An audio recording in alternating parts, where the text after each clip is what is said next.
Hello Mila, hello Jack. Hello everybody else who's watching and welcome to Storytime with Grandad. Today's book is from Fireman Sam and it is Elvis's Experiment. Fireman Elvis Cridlington and Fireman Sam were on their way to Pontypandy after a fire. "Let's hope that's it for today, Fireman Sam," said Elvis, as they drove into Pontypandy. "Penny Morris is coming over from Newtown for supper and I'm going to cook something extra special."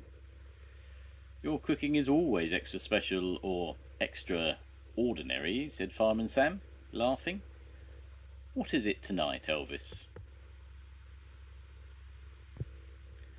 "Just you wait. When they hear about tonight, the Newtown Brigade will wish I was their cook," said Elvis. "And so will the Pontypandy Brigade," laughed Fireman Sam as Jupiter drew up outside his house. "Could you drop me here, please? I'd better change if we've got company tonight. I'll see you later." Thought Elvis as he drove on towards the fire station. "I'll make Fireman Sam eat his words. If he's got room, that is. I'm going to cook something that's really delicious and very healthy. But what?" Then suddenly he had a brainwave. "Got it," he shouted out loud. "The perfect food. I'll show Fireman Sam just how good a cook I really am." Elvis parked Jupiter in the station and ran inside. "There'll be plenty of time to tidy up later," he said to himself.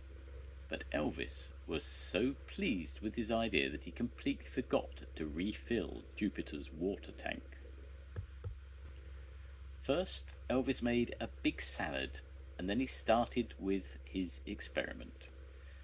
Nut cutlets, but with a difference. "I bet Penny's never had a deep-fried nut cutlet before," he said, smiling as he poured the oil into the pan. "She's going to be so impressed." "Gosh, Elvis, these cutlets are really something," she'd say. "You're the best cook in the valley." And Elvis blushed at the thought. In a daydream, Elvis chopped up the nuts and made 12 perfect cutlets. It took him ages. "There now, there's just time to change before Penny arrives," he said, as he put them carefully into the fryer. Then suddenly he remembered that he had to clean Jupiter for Station Officer Steele's inspection. "Oh my," he flapped, grabbing a bucket and cloth and dashing out of the kitchen. "Who says you can't be a fireman and a cook?" Elvis said to himself as he set to work. But he was so busy polishing Jupiter that he completely forgot about his experiment. "Penny's going to be able to see her face in Jupiter," he said, humming gleefully to himself. Elvis was woken from his daydream by the sound of a siren. "That's funny," said Elvis, looking up. "I wonder what's going on." The sound came closer and closer until it stopped right outside the fire station.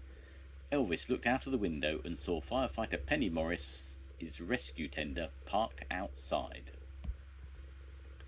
Elvis scrambled out of Jupiter. "Evening, Penny," he said. "You must be hungry. You arrived in such a hurry anyone would think you'd come to put out a fire." Fireman Sam came running up. "Gracious," gasped Elvis. "Everybody's early tonight." "Well, I'm afraid you'll have to wait a while for your supper, but it'll be worth it, believe me."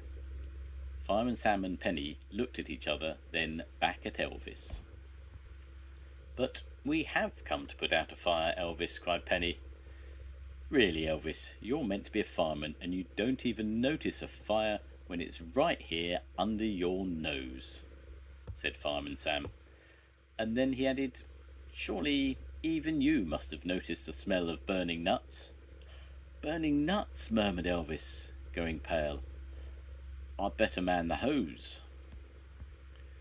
Quickly, Elvis pulled out the hose.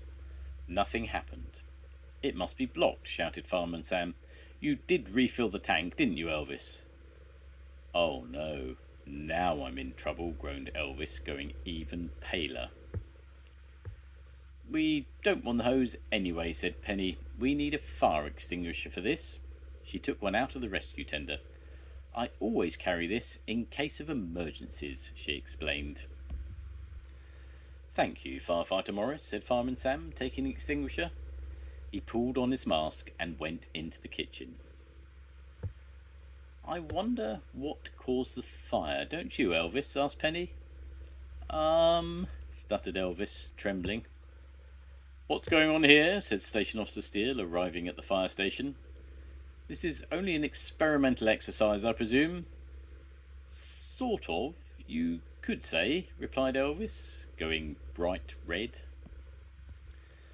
Fire's out, not much damage done, said Fireman Sam, coming outside again. But I'm afraid whatever you're frying is ruined, Elvis. Frying? Bellowed Station Officer Steele. But I thought I'd banned fried food on Firefighter Morris's advice. Too much fat isn't good for you, is it? But, stammered Elvis. That's right, sir. It's better not to eat too much fried food, agreed Penny. But I was cooking nut cutlets, deep fried, as an experiment. I thought they'd be tastier that way, explained Elvis, looking sorry for himself. However hard I try, something always goes wrong. Or someone always goes wrong, laughed Fireman Sam. Cheer up, Elvis. Let's go to Bella's Cafe and have pasta instead. Yummy, said Elvis, smiling again. That sounds delicious. And even better, I don't have to do the cooking. Making all those cutlets was driving me nuts. The end.